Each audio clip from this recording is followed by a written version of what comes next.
sus funciones, pero sin embargo estamos haciendo un mal aprovechamiento de estos usos. Llamado mal aprovechamiento tal vez porque de repente no se tiene una concientización de cómo se debería aprovechar estos recursos, ¿no? Sin embargo, no estamos dándonos cuenta qué es lo que pueda repercutir cuando desarrollamos ciertas actividades en las cabeceras de cuenca y cómo se puede influenciar en la parte baja de la cuenca, ¿no? Si bien es cierto, en los últimos años ya se tiene un avance de este enfoque integral de cuencas, pero todavía no se logra visualizar, digamos, cuando ya se generan obras de gran envergadura, ¿no? Siempre se tiene la mirada de proteger la parte urbana, la parte física, generando obras de infraestructura, digamos, física, pero no se tiene el enfoque de qué es lo que está sucediendo en la parte alta. Entonces, eso es nuestro patrón de origen, digamos, de donde surge la problemática. Entonces, nuestra mirada no está centrada justamente acá donde se materializan los desastres, sino más bien donde se originan estos, ¿no? Y tenemos, por ejemplo, unos estudios donde se ha relacionado eh, se halla una similitud de aquellas cuencas que no presentan, digamos, estos espacios de cobertura vegetal versus una simulación si es que se mantuviera, digamos, esos ecosistemas, ¿no? Y logrando, o sea, se puede evidenciar que se reduce, digamos, aproximadamente 70 toneladas por kilómetro cuadrado al año de suelos que son controlados, digamos, para que no se puedan producir, digamos, deslizamientos. Entonces, las condiciones de riesgos que impactan sobre el ser humano y sus medios de vida, como les decía mención, proviene de esa mala gestión, digamos, el mal aprovechamiento que se le está dando y bueno, con la mirada que se tiene ahora, buscamos que las comunidades se vuelvan más resilientes, ¿no? Nuestro esquema conceptual parte de esta mirada, a ver, me está jalando, identificamos, digamos, ya está identificado la mayoría de sectores, digamos, de instituciones ya tienen identificado dónde están las zonas de impacto, dónde se producen las zonas de impacto, inclusive ya tienen definidos sus puntos críticos, por ejemplo, de lana para poder intervenir, pero sin embargo todavía no se encuentra, digamos, trabajos realizados de dónde se originan, digamos, o de qué manera intervenir en las zonas donde se originan los peligros, ¿no? Por eso es nuestra mirada desde este ámbito de las zonas de origen. Evaluamos, por ejemplo, todos los procesos gravitacionales que puedan suceder tanto en lo que corresponde a la escorrentía versus también la erosión, ¿no? Entonces, teniendo nuestro enfoque que nuestros territorios son productores de servicios ecosistémicos, es bien sabido que nuestros ecosistemas proveen diversos ecosistemas, servicios ecosistémicos, perdón, siendo uno de ellos, digamos, el servicio de regulación de riesgos, ¿no? Porque mantener un cierto ecosistema en un buen estado permite controlar, por ejemplo, la erosión o regular, por ejemplo, la escorrentía, ¿no? Entonces, factores principales que intervienen en estos espacios tenemos, por ejemplo, la cobertura vegetal, los suelos en sí, tal cual, y la gestión de los ecosistemas, ¿no? Entonces, nuestro esquema surge de que se está haciendo el principal problema que se está dando en estos espacios es la disminución de protección de infraestructura natural en las zonas de origen, ¿no? Lo cual va a repercutir a largo plazo, digamos, en las zonas de impacto, teniendo causas directas y efectos indirectos también, ¿no? Y bueno, y esto se vuelve, digamos, más severo cuando no se hace un mal aprovechamiento, cuando hay presencia del cambio climático y se evidencia notoriamente, ¿no? Con los escurrimientos, con las inundaciones, los deslizamientos que se han venido dando ya en los últimos años, en el 2017, por ejemplo, o el año pasado, como les hacía mención, ¿no? Entonces, hablamos de soluciones basadas en naturaleza y yo ya les venía mencionando un poco el término de infraestructura natural. Entonces, ahora surge la pregunta exactamente qué es la infraestructura natural, ¿no? Ya para términos de intervenciones entre el Estado a través de recursos públicos, como es el caso de generación de proyectos de inversión pública, para el ministerio, para el MEF, Ministerio de Economía y Finanzas, ya se tiene regulado este término, ¿no? Entonces, La infraestructura natural se refiere a aquella red de espacios naturales que me van a permitir conservar los valores y a su vez va a permitir brindar funcionalidad a los ecosistemas y esto se evidencia con la provisión de servicios ecosistémicos, ¿no? Uno de ellos, como les decía mención, ya era el servicio de regulación de riesgos. Sin embargo, acá en este gráfico se puede ver otros servicios de vital importancia, ¿no? Como es el de regulación hídrica, control de erosión de suelos. También desde el lado ecosistémico se tiene la belleza paisajística, secuestro de carbono, por ejemplo, o regulación del clima, ¿no? Entre otros. Entonces, esta definición de servicios ecosistémicos también ya se encuentra regulada y se encuentra Ok. regulada en la Ley de Mecanismos de Retribución por Servicios Ecosistémicos. Entonces surge la pregunta, la importancia de la infraestructura natural para prevenir y reducir riesgos, ¿no? ¿De dónde surge, no? Ya les hacía mención, nuestra mirada, el enfoque que nosotros tenemos está enfocado a diferenciar estas dos zonas, ¿no? De donde se produce o donde se gestiona el desastre, ¿no? Las zonas de impacto y las zonas de origen. Vuelvo a repetir. Y esto es una evidencia, digamos, puntual. Es Chavín de Huántar, por ejemplo, la ubicación del poblado Chavín de Huántar en Ancash. Ustedes tal vez por las noticias habrán podido ver este tema de eh, que se deslizó, digamos, parte de la parte aledaña del poblado de Chavín de Huántar. Sin embargo, cuando se ve la imagen desde el Google Earth, por ejemplo, que es lo que se está mostrando acá en la imagen, vemos dos caras, ¿no? Muy diferentes. Hacia el lado izquierdo se ve la cobertura vegetal conservada, se ve que se mantiene, digamos, la soportabilidad natural que tiene estos ecosistemas y por ende los suelos, y lo cual permite, en cierta forma, proteger todas las líneas vitales, por ejemplo, que están presentes en este ámbito, ¿no? Por ejemplo, la carretera.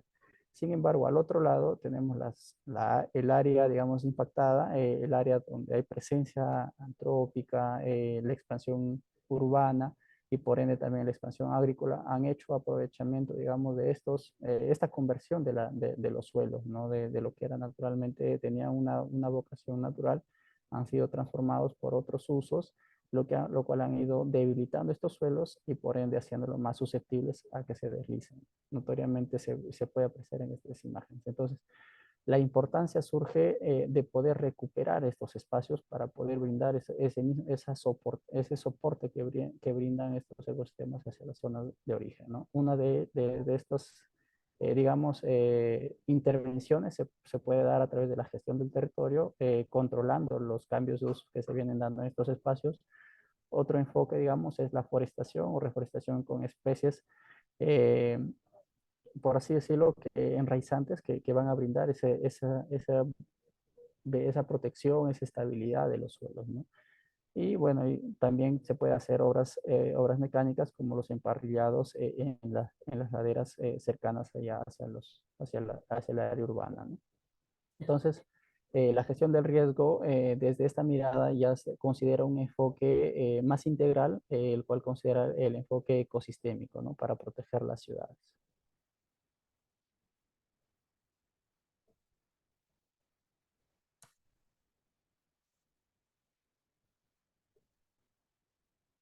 Eh, entonces, surgen las alternativas de nuestras preguntas de consideraciones, cómo vamos a poder incorporar esta infraestructura natural en nuestros trabajos, en nuestros proyectos, ¿no?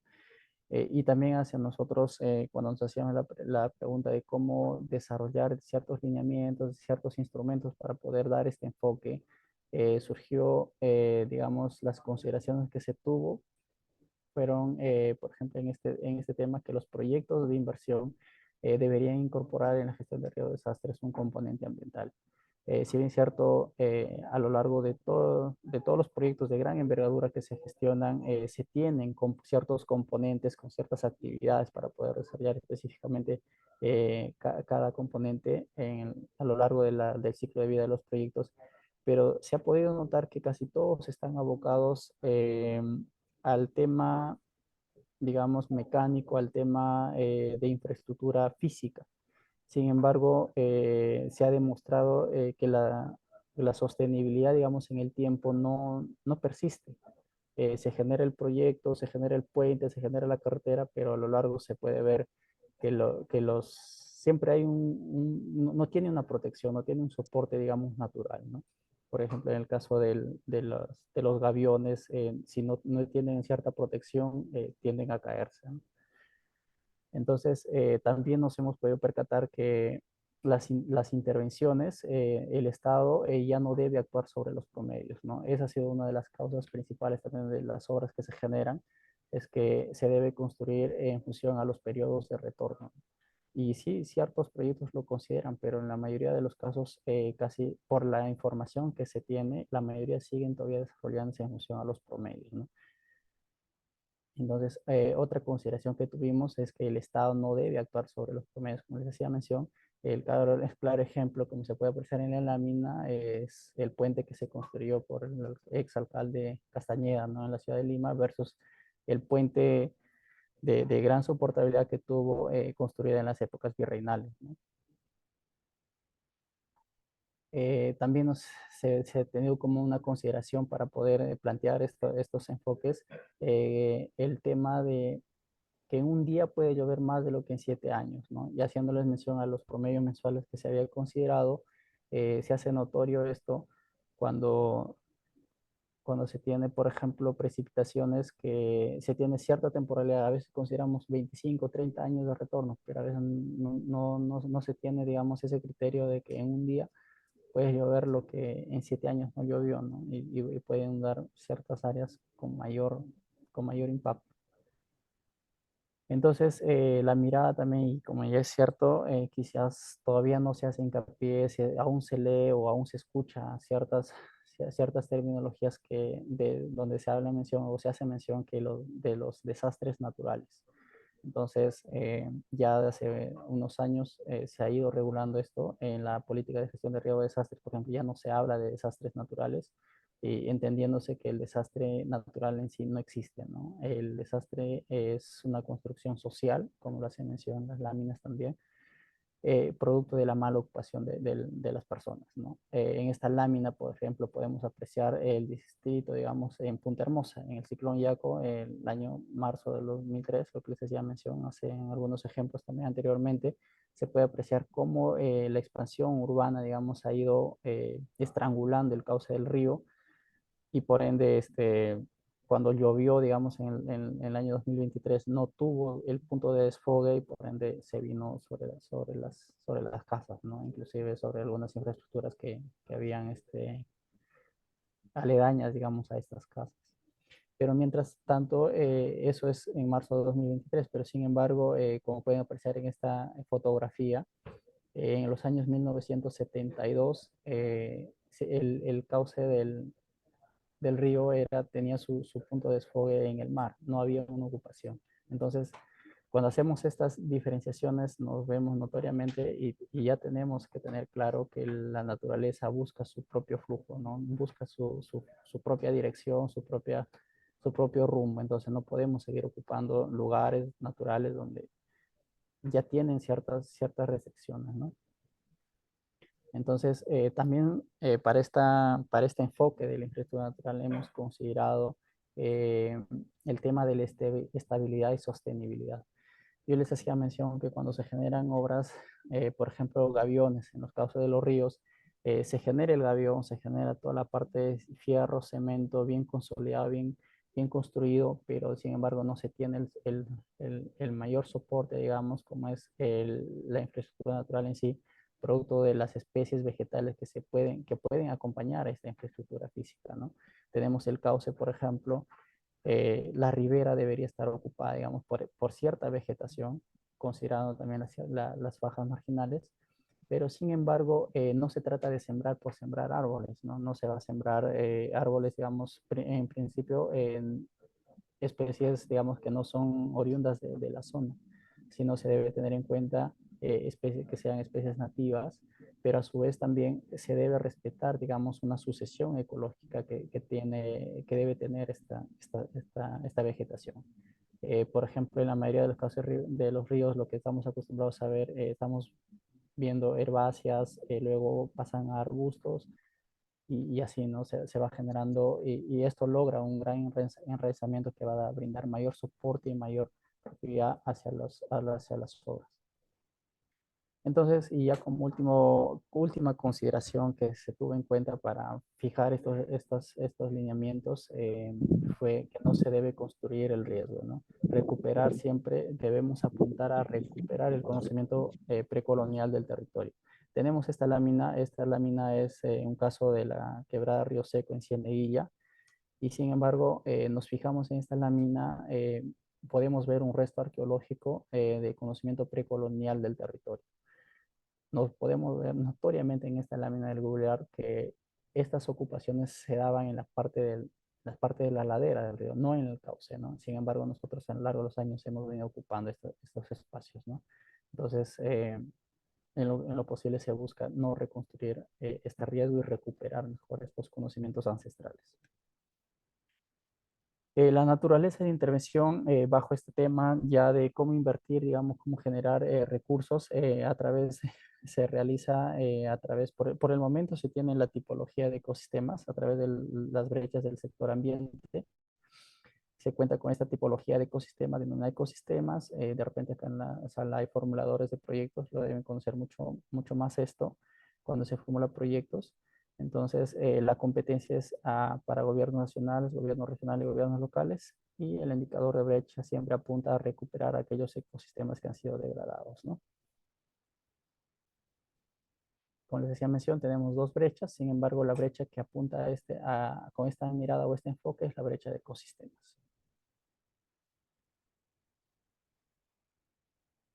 Para poder fijar esta tipología de ecosistemas, el último año, para ser preciso, el año 2023 se ha ido ajustando, digamos, esta tipología para poder definir mejor, tener un mejor enfoque.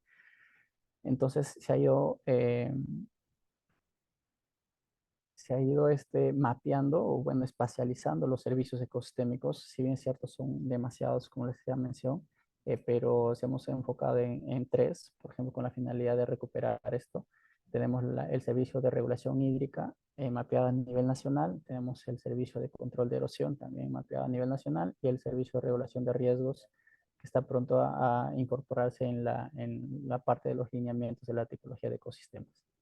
Todo esto enmarca dentro de los 10 mil millones de áreas de ecosistemas degradados a nivel nacional, ¿no? La lógica o el esquema de las herramientas que tenemos en esta dirección para promover la infraestructura natural se enmarcan bajo esta lógica de intervención. Tenemos a nivel nacional una plataforma, un servicio de información denominado Giro Ambiente, el cual está alineado con otro servicio denominado Condiciones Favorables para la Ocurrencia de Incendios. Me va a permitir de manera general, de manera nacional, priorizar aquellas cuencas que estarían necesarias para poder intervenir, ¿no? El segundo paso, ya más a una mirada a nivel de cuenca, se tiene la herramienta o el instrumento de identificación de medidas de infraestructura natural, en el cual ya se busca un modelo de gestión territorial y a su vez se identifica medidas, ¿no? Medidas de infraestructura natural para poder planificar. Y ahora, cómo se interviene en el territorio una vez priorizado, una vez identificado, cómo se interviene? Tenemos dos modalidades por el momento. Se puede hacer una intervención a través del gasto corriente de los municipios. Se cuenta ya con una guía de restablecimiento de infraestructura natural, la cual te cuantifica en términos de costos cuánto es lo necesario, lo mínimo para poder tener este enfoque, ¿no? De poder intervenir con este enfoque. Y el otro es a través de proyectos de inversión pública, como les hacía mención, a través de la tipología de ecosistemas. Y bueno, esto es aplicable para todos los sectores de gobiernos y los gobiernos locales, ¿no? Estos son las guías e instrumentos que promueven la infraestructura natural. Todo esto se puede acceder desde el geoservidor del Ministerio del Ambiente. Y bueno, para ir concluyendo, ya les hacía mención que se cuenta con el tema de los incendios forestales, bueno, con una herramienta que permite monitorear las condiciones favorables para la ocurrencia de incendios forestales, lo cual es un trabajo multisectorial, ¿no? Del sector del ambiente, confluyen, digamos, por ejemplo, información del Instituto Geofísico del Perú, brinda información el CENAMI y, bueno, como parte de la dirección también se genera un mapa de condiciones de sequedad y finalmente se desarrolla a través de plataformas SIG, se desarrolla, digamos, el mapeo de las condiciones favorables para la ocurrencia de incendios con un pronóstico preventivo, el cual sale a inicios de cada mes, ¿no? Y estos reportes siempre se emiten de manera mensual hacia los gobiernos locales. Como parte de la herramienta IRMA, ya se aprobó mediante una resolución ministerial en el año 2022 el enfoque y los pasos para hacerlo.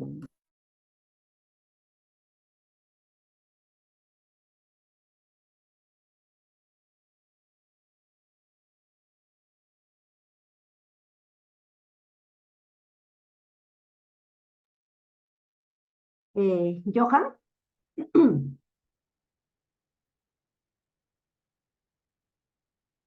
Hola. Hola, buenas tardes. Sí, Johan, muchas gracias por tu presentación. Pensé que eh, ¿tienen alguna pregunta?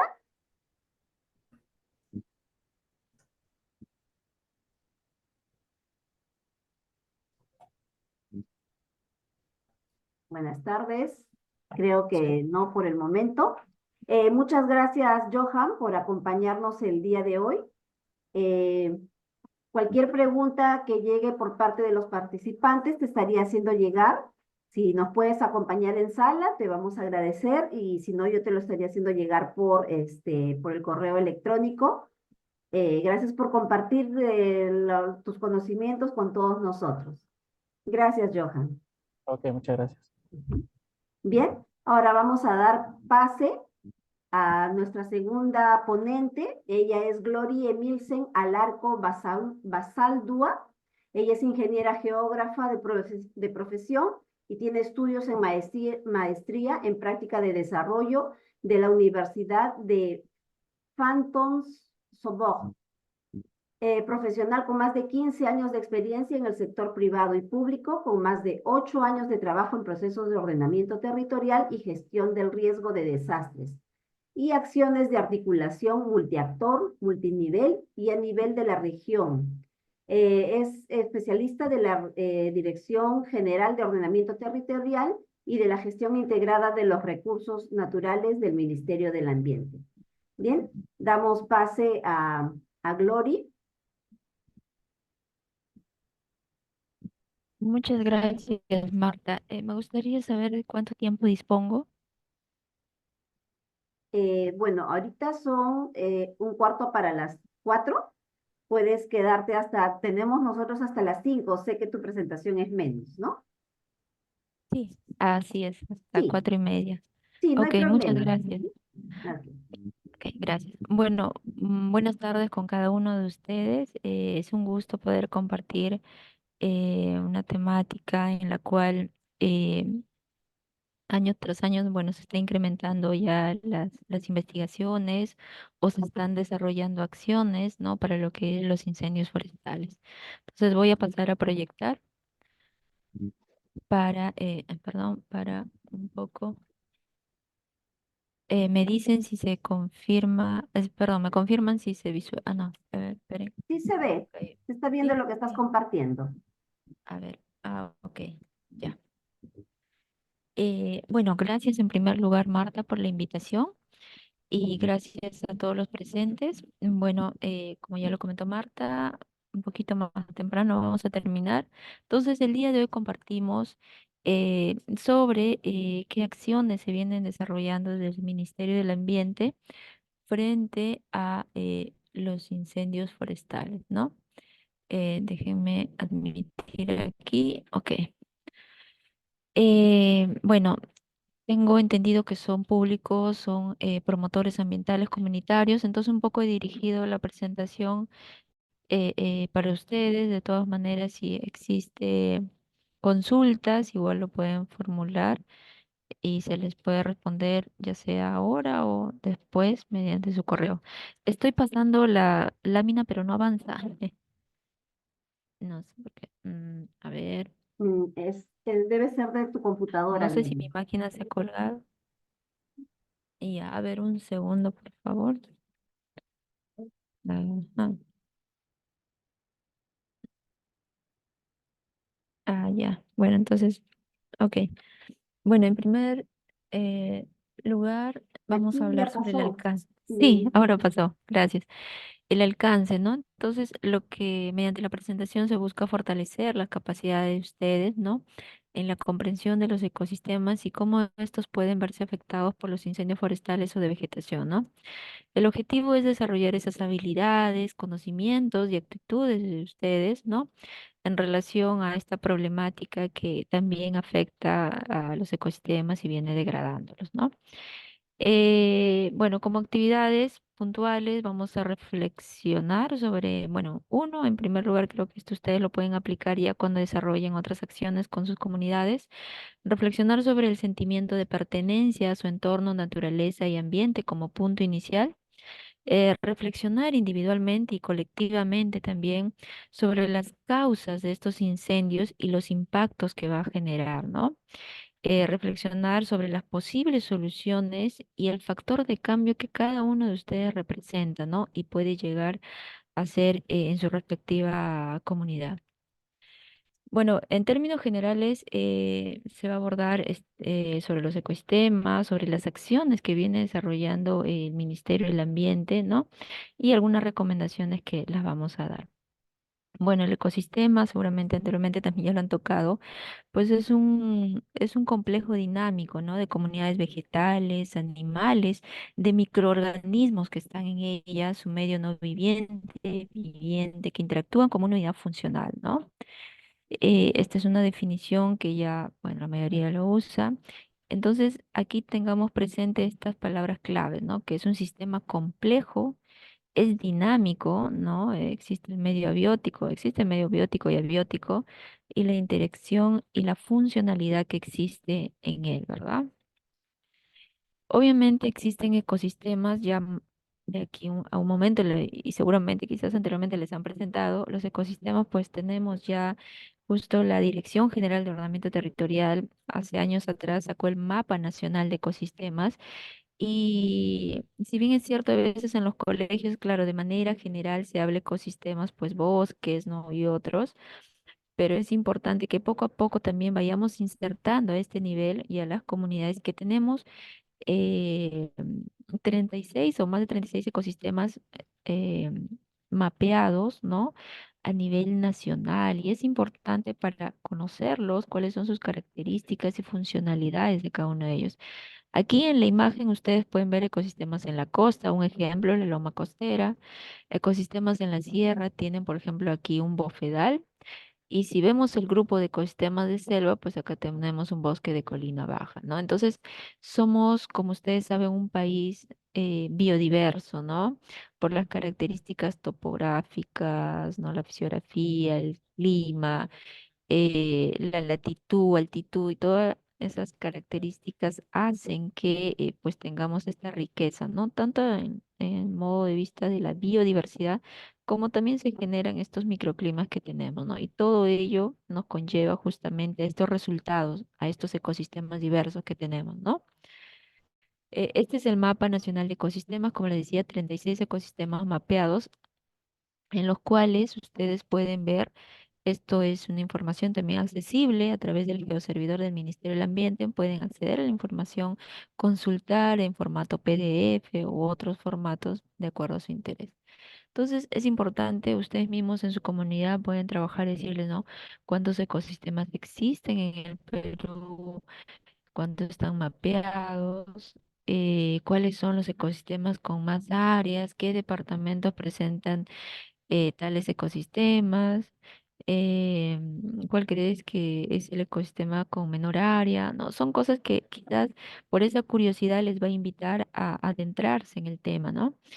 ¿En qué ecosistema tu localidad o tu provincia, tu distrito se encuentra, ¿no? Entonces, son cosas que le van a permitir también ahondar y reflexionar y adentrarse en el tema. Aquí algunos ejemplos, ¿no? ¿Qué nos ofrecen los ecosistemas? Bueno, los ecosistemas nos dan muchos servicios. Aquí, ¿no? Por ejemplo, los servicios culturales. A nivel paisajístico, ustedes van a Cusco, Machu Picchu, es algo hermoso y precioso, ¿verdad? Y no solo eso, en todos los lugares de nuestro país existen paisajes hermosos y bellos. Entonces, son servicios culturales que nos dan, ¿no? Nos dan un sentido de identidad y de pertenencia a un lugar. eh, Nos dan ese valor estético, esa belleza paisajística, ¿no? También valores espirituales y religiosos, ¿no? La recreación o ecoturismo. Por otra parte, tenemos los servicios de regulación, ¿no? Nos permite regular la calidad del aire, la regulación hídrica, el control de erosión, que muchas veces en nuestro país es uno de los peligros que viene afectando, ¿no? A veces cuando se deforesta, se degrada, ya no existe la cobertura y por las fuertes precipitaciones y por la pendiente hace que estas zonas pues tiendan a deslizarse, ¿no? Entonces, es importante que si conservamos estos ecosistemas, vamos a evitar estos peligros, ¿no? Por el tema también de polinización, secuestro de carbono. Todo ello nos brinda. Por el lado del servicio de provisión, tenemos alimento, ¿no? Fibra, por ejemplo. Hace poco, ¿no? La miel, sabemos que la miel viene de diferentes, va a depender porque hay abejitas que sus panales lo tienen en eucalipto, hay otras que están en plantas silvestres, flores, entonces todo ello está relacionado y ven la importancia, ¿no? Si ese ecosistema está, pues obviamente vamos a recibir servicios indirectos, ¿no? Pero que está ligado, entonces es importante la conservación de cada uno de ellos, ¿no? Nos dan alimentos, fibras, recursos genéticos, combustibles, ¿no? En el caso del servicio de soporte, pues obviamente el ciclo de nutrientes es muy importante, la formación de suelos, ¿no? Y el mantenimiento de la diversidad biológica. Entonces, esos son los servicios que nos proveen y seguramente son mucho más, ¿no? Ahora, solo para hacer una pincelada, ¿qué nos ofrecen los bosques, ¿no? Ya. l- Solo tomando como ejemplo, podemos ver si nos basamos en estos servicios pues los ecosistemas de bosque nos van a dar de igual manera, ¿no? Cuando hablamos de servicio de provisión, pues nos dan alimento, en este caso nos van a proveer de recursos, ¿no? Como es la madera, ¿no? Que vamos a usarlo en diferentes usos. En el caso de servicio de regulación, de igual manera, un bosque, ¿no? Nos da lo que es la regulación de la calidad del aire, también nos ayuda a regular la temperatura, eso es algo muy importante frente a temperaturas muy altas y si tenemos un bosque frondoso, pues eso va a hacer que también la temperatura abajo donde nosotros estamos va a tender a bajar, ¿no? Entonces, miren toda lo importante que es. Servicios de soporte, ¿no? Y servicios culturales también, porque hay gente que va a los bosques, van a buscar un tipo de ave para tomarle foto, para ver dónde están, dónde anidan. Entonces, todo contribuye, ¿no? Frente a esa realidad, pues obviamente vamos a hablar del tema de los incendios forestales, que es un peligro que también ahora en los últimos años ha tomado mayor relevancia, así como las inundaciones, remoción en masa, que son peligros muy recurrentes y que tienen un impacto muy fuerte en nuestra sociedad, ¿no? Entonces ahora los incendios forestales también aquí están presentes y dañan a los ecosistemas, ¿no? Entonces, ya adentrándonos en el tema, ¿qué son los incendios forestales, no? Entonces, aquí he traído un concepto de la OTCA, esto es el marco de la región, que se define como un incendio forestal, o entiéndase, ¿no? Como un incendio forestal o de vegetación, ¿no? Al fuego que se extiende sin control, ¿no? Sobre todo tipo de vegetación, porque van a haber pajonales, matorrales, bosques, pajonal de puna húmeda, ¿no? Entonces, sin control se va a extender, ¿no? En áreas naturales o rurales, producido por la acción del ser humano o causado por la naturaleza, ocasionando daños obviamente ambientales, climáticos y por ende económicos y sociales, ¿no? Y también va a haber un detrimento del patrimonio natural, ¿no? Entonces, esa es la definición. Ahora, ¿cómo se originan? En el caso del Perú, en el caso de nuestras latitudes y a nivel de la región, pues los incendios en un en más del 98% pues se dan por el accionar del hombre, por las actividades que desarrolla el hombre, como es generalmente lo que se tiene mapeado es que se inician, ahora en breve les voy a mostrar dónde está la mayor concentración también y en qué periodo se dan los incendios, o en la temporada alta de incendios, y está relacionado justamente a las actividades que se desarrollan en el campo, ¿no? Como la quema de residuos para eliminar este material, ¿no? Y obviamente las condiciones ya no son las mismas a las de antes. Entonces, el fuego que quizás empezó como una quema, ya por no tener un manejo adecuado, llega a convertirse en un incendio forestal, ¿no? Entonces, es un buen porcentaje, ¿no? Que se debe a este factor. Luego de ahí, ¿qué relación hay entre quemas e incendios? Lo que es lo que ya les comentaba, ¿no? Que es una práctica que se realiza para la renovación de pastizales, ¿no? O eliminar esos restos de cosecha, y obviamente si no son controlados, pues se origina el incendio. Eh, ¿Cómo se inician o cuáles son las causas, ¿no? En breve también ya les comenté, pueden ser naturales y antrópicas, pero en nuestra latitud, estamos hablando de América del Sur, las causas generalmente son antrópicas, pueden deberse a costumbres, quema de pastizales, pajonales, quema de residuos, ¿no? Agrícola, rastrojo, basura. Intencionales también se ha visto casos por ampliar ciertas zonas o por ya un poco más temas sociales, ya se ven, también se ha identificado por esta causa intencionales, ¿no? Turismo también muchas veces se hacen ciertas actividades y no se llega a apagar el fuego ya sea por una fogata o se deja botellas abandonadas y por las altas temperaturas la radiación llega a esta botella y se genera un fuego. Entonces, estas son las causas antrópicas, vamos a decir, y en las causas naturales, pues lo que tenemos son los rayos, ¿no? Tormentas, actividad volcánica también. En el Perú se ha registrado generalmente aquellas de rayos en la zona de selva, lo que han reportado. Pero generalmente, como ustedes pueden ver en esta balanza, más del 98% se debe a las causas antrópicas. Esto es importante saberlo, reconocerlo, porque las acciones que hagamos en nuestra comunidad justamente va a depender de ello, ya que si tenemos focalizado ciertas causas, ya podríamos saber dónde sensibilizar o qué acciones desarrollar, ¿no? ¿Cómo se inicia, no? Generalmente para el fuego existe el triángulo del fuego, ¿no? Que existe lo que es la variable temperatura, el oxígeno y el combustible. Estar presente el calor, el oxígeno, Glory, ¿no? Entonces disculpa, también podemos incidir en acciones. Sí, eh, ¿aló? tu audio está fallando un poquito. ¿Así? Se está cortando la señal. Sí, se está entrecortando. Ya, voy a entrar pero ya no depende de mí. Voy a entrar por mi celular No, sí, y ahorita, voy a ahorita se te ver. escucha perfectamente. Ahorita está bien. ¿Sí? Sí, sí. Ahí, ya. Me dices cuando no se escucha, así entro por mi celular, un favor. Ok, ok. Ahorita está perfecto. Ya, ya, gracias. Voy a avanzar entonces antes que se corte. Y ya, entonces, si vemos el combustible, no podemos incidir en el calor, en el oxígeno, porque son variables que están en el territorio, pero en el combustible sí podemos desarrollar acciones, como por ejemplo, podemos hacer limpieza y desbroce de maleza a fin de evitar de tener un material con una sequedad, ¿no? Y que pueda servir de combustible, ¿no? De darse las otras dos condiciones o las otras dos variables. Entonces, hay acciones que quizás puedan estar focalizadas más a este manejo del combustible, ¿verdad? A fin de evitar los incendios. Esto también ya lo vimos. Eh, ya, aquí, por ejemplo, podemos ver eh, en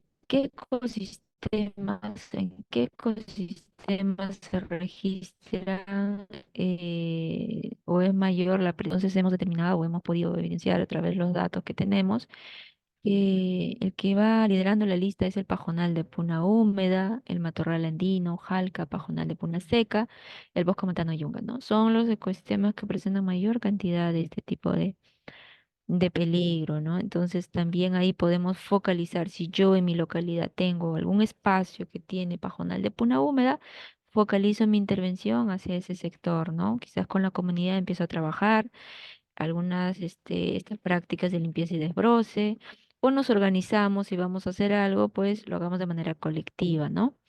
O vamos a estar más vigilantes. Ya eso va a depender de las acciones que cada uno desee implementar, ¿no? Ay, disculpen, ahí se pasó registro de incendios forestales. Por ejemplo, en la costa, si vemos con los ecosistemas de costa, pues tenemos que mayor registro se encuentra en el bosque estacionalmente seco de colina, de llanura, también el matorral andino y en el desierto costero se ha identificado. Entonces, también de igual manera, veamos cuáles son las características de este tipo de ecosistema y qué podemos hacer, qué acciones a fin de evitarlos, ¿no? De igual manera, aquí se comparte de la sierra. En el caso de sierra, el pajonal de puna húmeda, el matorral andino, jalca y puna seca, pues son los que lideran, ¿no? Entonces, entender el ecosistema y desarrollar acciones a fin de evitar los incendios forestales. De igual manera, en la selva alta, baja y ceja de selva también se evidencia, ¿no? Ahora, ¿por qué comparando con los otros datos de sierra, que es la que mayor valor presenta, generalmente en selva se da por los cambios de uso, ¿no? Que fue agricultura y justo ahora quieren cultivar otra cosa, queman y de igual manera se llega a generar o a darse el incendio, ¿no? Esto es igual a nivel nacional, ustedes pueden ver a la fecha de un registro de 24 años, tenemos 37.260 incendios registrados en 24 años. Ustedes pueden ver que la mayor concentración se da en la zona andina. Y también podemos ver qué años han sido más críticos, siendo el 2022 como el año más crítico en nuestro país con una cantidad de 11.742 incendios, motivo por el cual es importante que desarrollemos este tipo de acciones, este tipo de capacitaciones para sensibilizar a la población, porque es mejor desarrollar acciones en aspectos preventivos que reactivos, porque los evitamos y segundo, son menos costosos. De igual manera, acá podemos ver cuáles son los departamentos que presentan más incendios. Acá está Cusco, Cajamarca y Puno, ¿no? Eh, Huánuco, Ancash también. Vamos en bajada como escalerita, ¿no? Pero los que están liderando la lista es Cusco y Cajamarca, ¿no?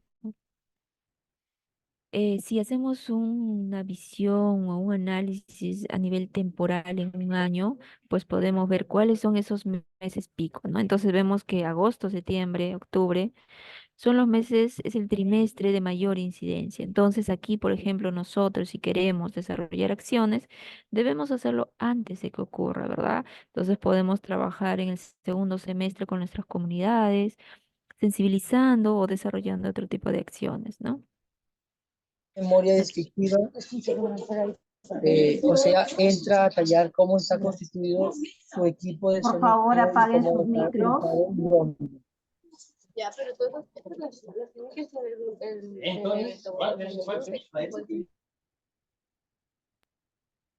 Glory, si puedes activar tu micro nuevamente porque sí, sí, sí está tu micro prendido. Ok, de acuerdo. Entonces, aquí lo que ya les comentaba es en la sierra la que se tiene la mayor incidencia de incendios forestales, ¿verdad? Siguiente, a ver. Luego, ¿qué pasó en el año 2016, no? Como les decía en un principio, el peligro de incendios forestales no era un peligro tan recurrente ni tan importante como las inundaciones, sismos, pero a partir de esta fecha empezaron a presentarse incendios, por ejemplo, en la zona del norte, ocurrieron también a nivel de la región, Brasil, Bolivia, estaban ardiendo, se pensaba que toda la Amazonía ardía. Fue un poco mediático también, pero al final esto salió a la luz y se convirtió en una problemática también para nuestro país, ¿no? Entonces, ya en el segundo semestre se ve la presencia de este tipo de peligro y de igual manera bajo este marco y bajo esta problemática, nueva problemática que salió a la luz o se evidenció, porque hubieron varias, más de 100 hectáreas afectadas, ¿no? En la zona norte Y de igual manera, en algunos sectores del sur, es que varias entidades empezaron a generar información, porque no teníamos en ese momento nada, no existía ni un reporte, salvo algunas pocas investigaciones que habían, que se hablaba de los incendios forestales, pero más no a nivel técnico, las instituciones no tenían información y nada de ello. Entonces, el Ministerio del Ambiente, de igual manera que las otras, desarrolló una herramienta justamente para saber dónde estaban esos espacios y territorios con mayor predisposición para la ocurrencia de incendios. Y es así que desarrolla la herramienta de condiciones favorables para la ocurrencia de incendios, ¿no? Entonces aquí, no, como les decía, no solamente el Ministerio del Ambiente, muchas entidades, el CERNAN, el CERFOR, el Ministerio de Cultura, el Instituto Nacional de Defensa Civil, CENEPRED, empezaron a desarrollar acciones. En ese momento no existía una guía para elaborar escenarios de riesgo por incendios forestales, no existía capacidades de formación, ¿no? Para los bomberos. No había muchas cosas, pero a partir de esa fecha se empezó a trabajar. Entonces aquí se comparte por lo menos un gráfico en el cual están los diferentes actores.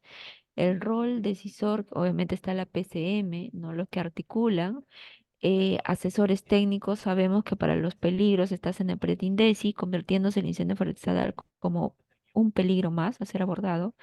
Y como rol ejecutor estamos los sectores, gobiernos regionales, locales, ¿no? Y como un rol promotor está la población, la comunidad, el sector privado, las universidades.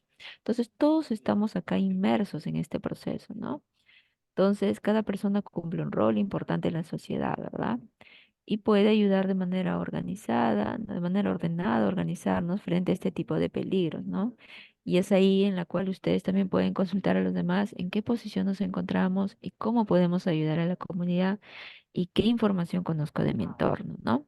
Entonces, frente a ello, como ya les comenté, el Ministerio del Ambiente desarrolló una herramienta. Este es el servicio de condiciones favorables para la ocurrencia de incendios forestales. Es una herramienta, es una información cartográfica a nivel espacial que se corre para todo el ámbito. ¿Qué nos permite esta herramienta? Saber y conocer dónde están las condiciones para la ocurrencia de incendios. Las condiciones altas, medias, altas y muy altas. Y en base a eso yo puedo proyectarme y saber, pues, si en la localidad donde estoy tiene condiciones altas, tengo que desarrollar acciones, evito ciertas cosas a fin de evitar un incendio o desarrollo sensibilización, ¿no?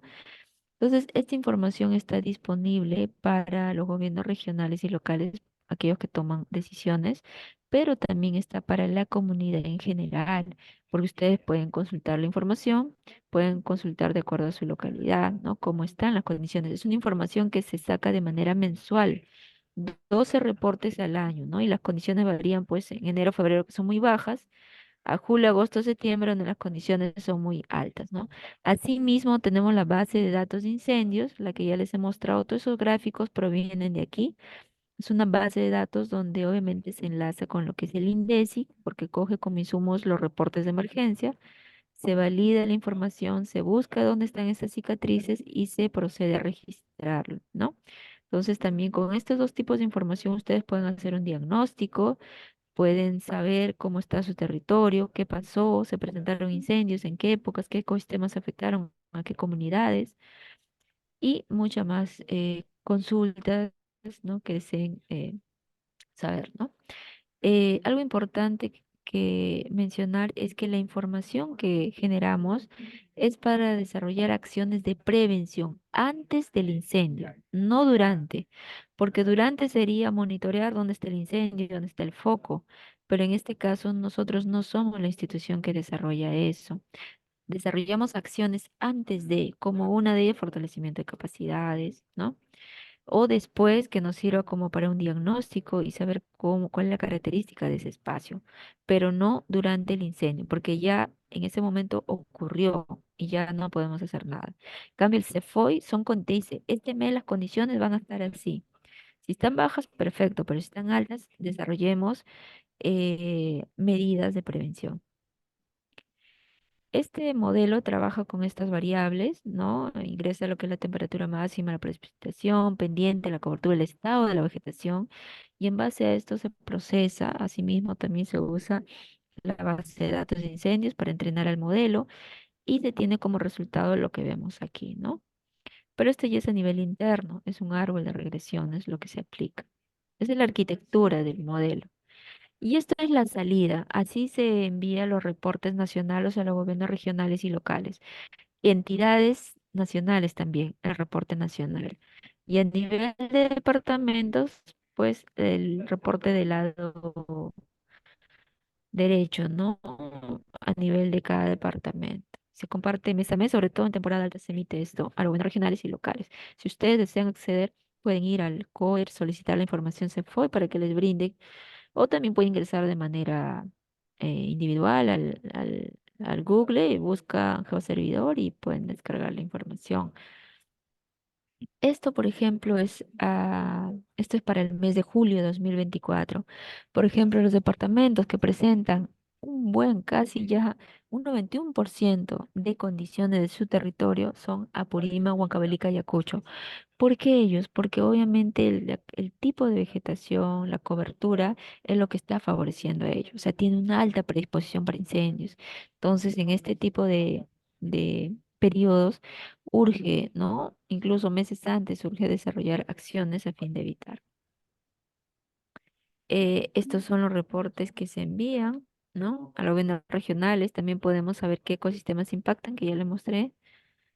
Y en sí, ¿cuál es el rol del Ministerio del Ambiente, no? Entonces, desarrollamos estas acciones, desarrollamos estas herramientas, lo remitimos, desarrollamos fortalecimiento de capacidades, compartimos con otras direcciones, el día de hoy con ustedes, son promotores ambientales comunitarios, eh, y también con otros actores. Entonces, lo que hacemos es difundir la información, decirles que hay una herramienta para que gestiones tu territorio.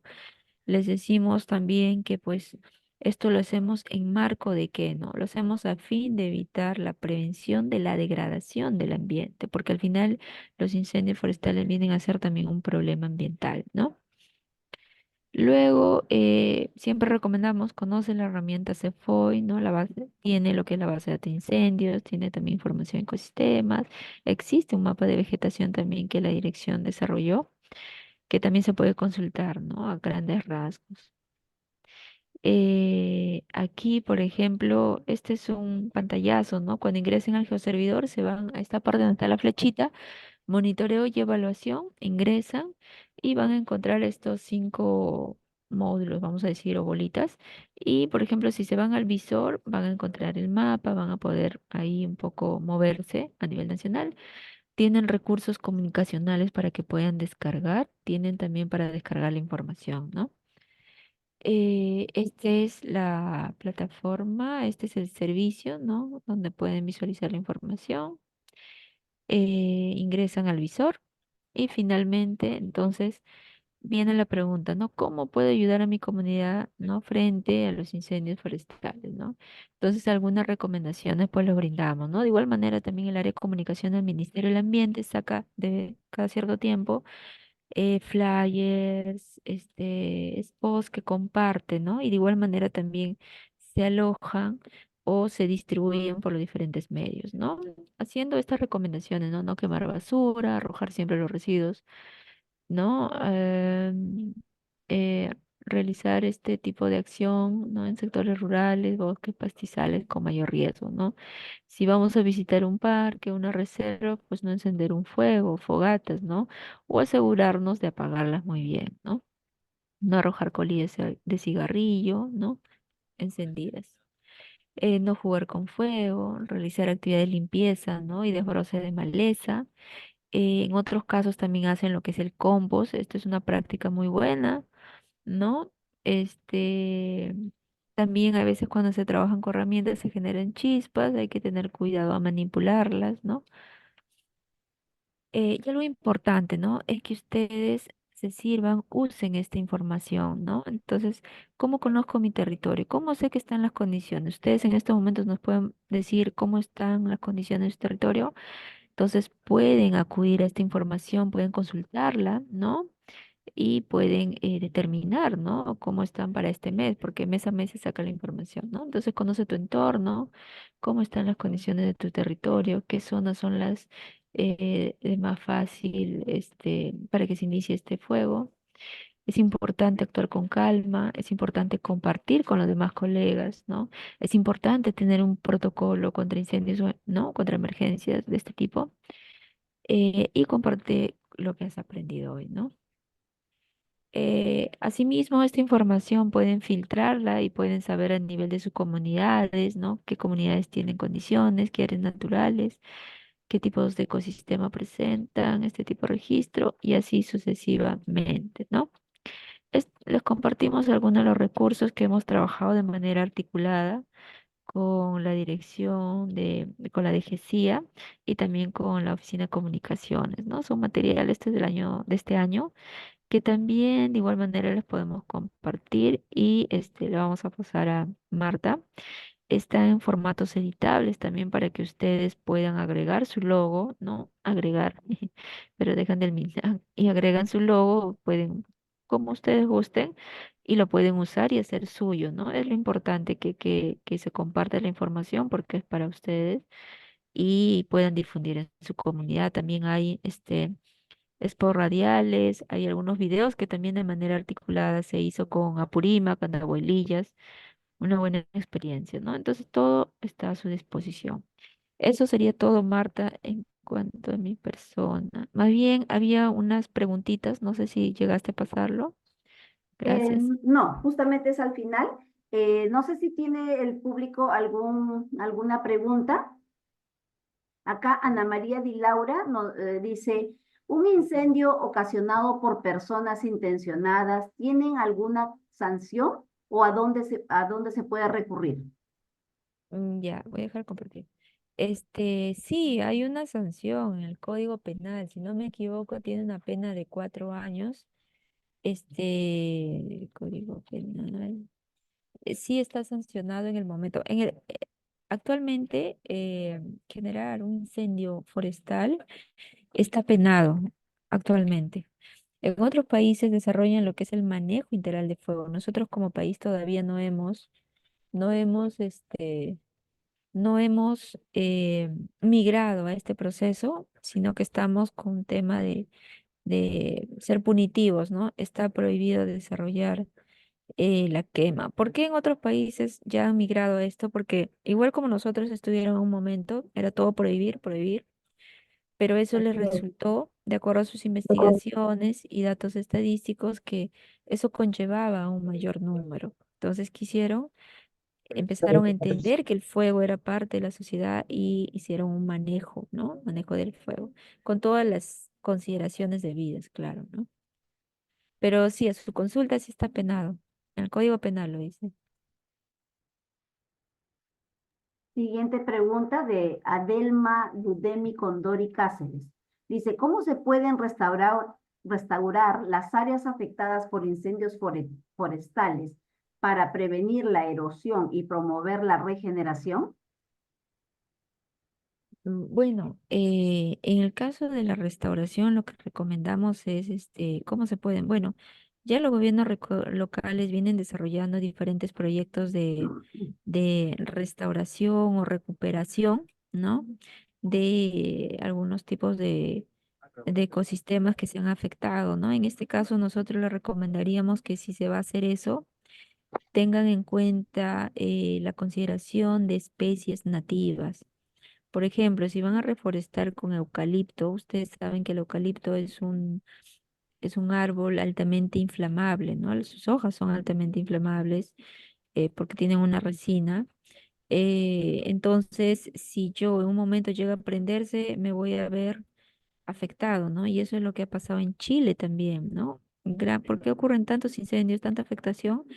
Porque obviamente ellos tienen toda una industria maderera, vamos a decir, pero gran parte de ello es porque tienen árboles, eucaliptos, pinos, y son altamente inflamables estos tipos de árboles, ¿no? Entonces, si van a hacer una recuperación de ciertas áreas a fin de evitar la erosión, claro está, es recomendable que lo hagan con especies nativas, ¿no? Eso sería. Selene Romero nos dice, para una comunidad en selva, ¿se da la sensibilización a los moradores del lugar? Sí, claro que sí. Justo voy al tema de que eh, el tema del fuego siempre ha sido usado por las comunidades, ¿no? Y es un tema cultural, es un tema ancestral, pero obviamente anteriormente, hablo de, no sé, pues vamos a decir 100 años atrás, eh, todos nuestros antepasados y mucho más, si seguimos retrocediendo, siempre han usado el fuego. Pero obviamente ellos manejaban el fuego, ellos sabían cómo hacerlo, ellos se organizaban e iban al lugar, ¿no? Mientras uno vigilaba, no iba una persona a cualquier hora y prendía, ¿no? Entonces ellos a nivel comunitario se organizaban a fin de evitar que el fuego obviamente se expanda, ¿no? Y focalizaba en un sector o a veces para casa, ¿no? Entonces hay un conocimiento, pero ese conocimiento todavía no está, vamos a decir, no está registrado. Se sabe en términos generales, pero es interesante que también, eso también ya mucho se está utilizando en otros países, el tema del manejo integral del fuego, que tiene que ser a nivel técnico, a nivel comunitario o ancestral, podemos decir, porque existe un conocimiento en la cual que con lo técnico, el conocimiento ancestral más lo técnico va a dar mejores resultados, ¿no? Entonces sí se puede de igual manera capacitar, sensibilizar a ellos, porque no, no sé si hablamos de comunidades nativas o comunidades pues que ya ha habido un proceso de migración, ¿no? Por ejemplo, en el caso de selva hay zonas que es altamente ha sido poblada por migrantes y obviamente migrantes que vienen de la zona de sierra. Entonces, cuando bajamos, ¿no? a esta zona, lo que desarrollamos es la actividad que antes hacíamos en el otro sector donde estábamos antes. Y es por eso que tenemos tumba en lo que es la quema, roset tumba. ¿Cómo le esto? O sea, se quita el árbol, se empieza a habilitar el terreno para la agricultura, ¿no? Entonces, ya no hablamos tanto de poblaciones netamente nativas, ¿no? Sino ya ha habido ahí un proceso que ha pasado, ¿no? Entonces sí habría que sensibilizar, ¿no? Bien, creo que ya no hay más preguntas, no veo ninguna otra pregunta nueva. Ujú. No hay ninguna Ah, pregunta. Ya, perfecto. acá hay una. Gladys Cárdenas dice, por parte del MINAN, ¿existe alguna estrategia de cómo evitar que el fuego que realizan las comunidades por temas agrícolas se expandan?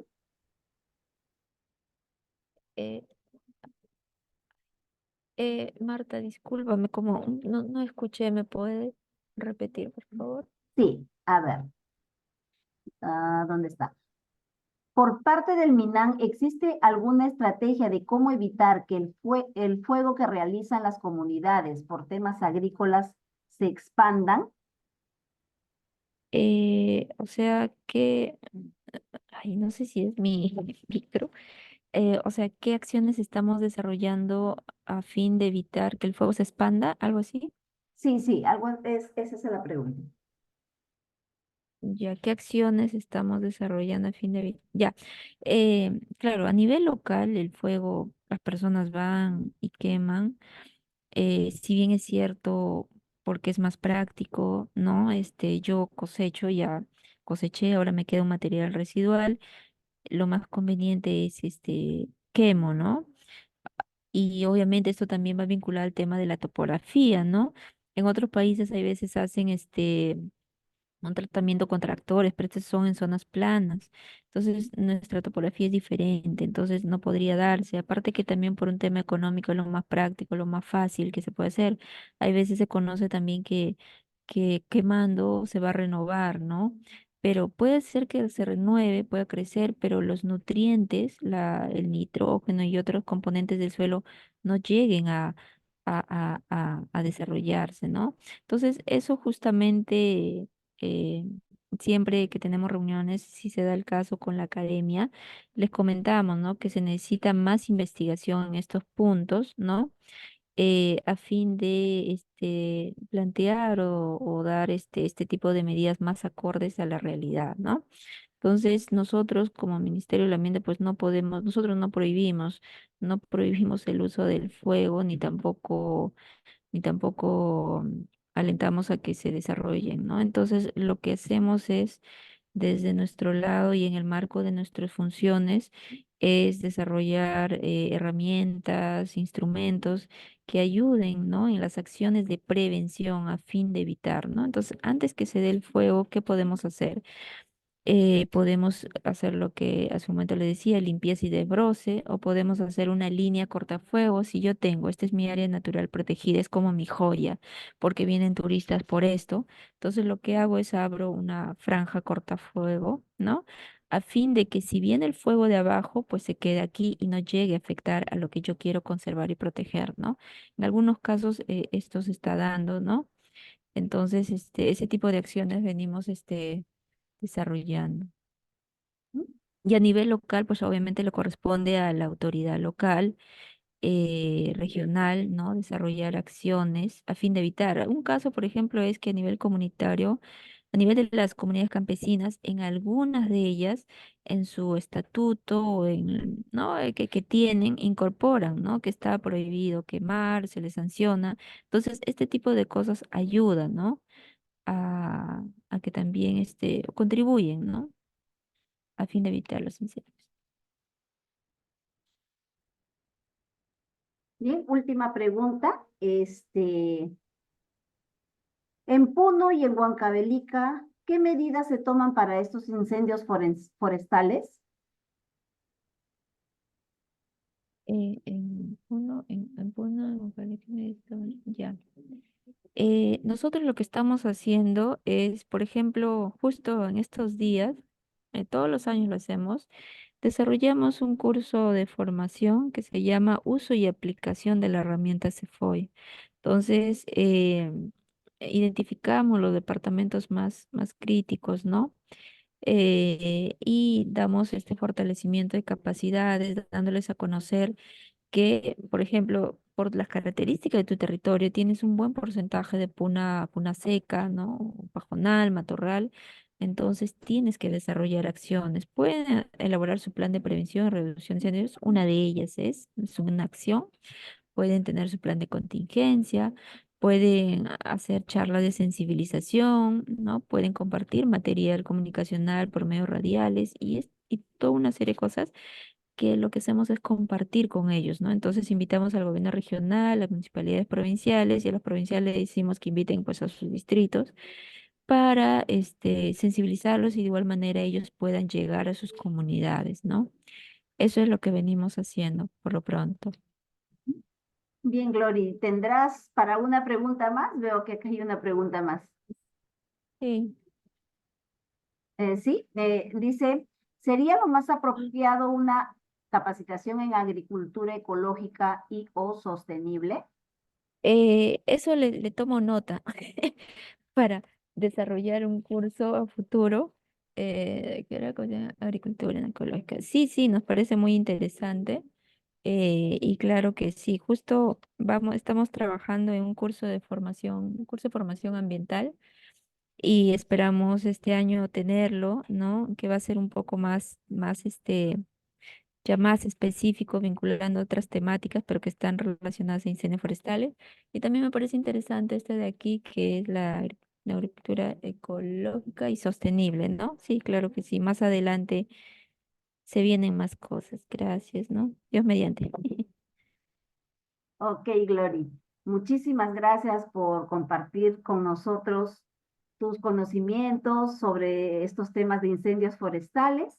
Y bueno, sí, vamos a agradecerte que cuando estés desarrollando tu curso nos avises para poder pasar la invitación a todos nuestros amigos que nos acompañan el día de hoy.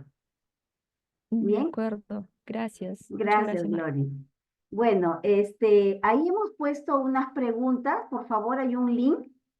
Les agradeceremos si sirvan llenar esta serie de preguntas que nos ha hecho Glory. También no se olviden de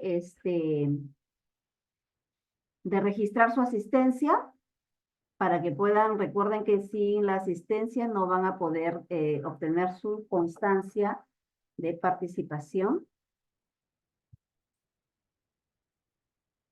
Bien, entonces nosotros nos quedamos, la sala se va a cerrar, ¿qué hora es exactamente? Se cierra 4:45, mientras tanto pueden ir llenando el formulario y también registrando su asistencia. No se olviden, los esperamos el próximo jueves a esta misma hora.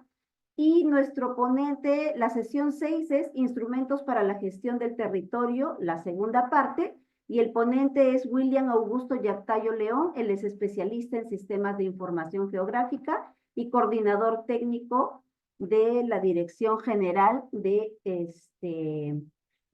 Recursos, de Ordenamiento Territorial y de la Gestión Integrada de los Recursos Naturales.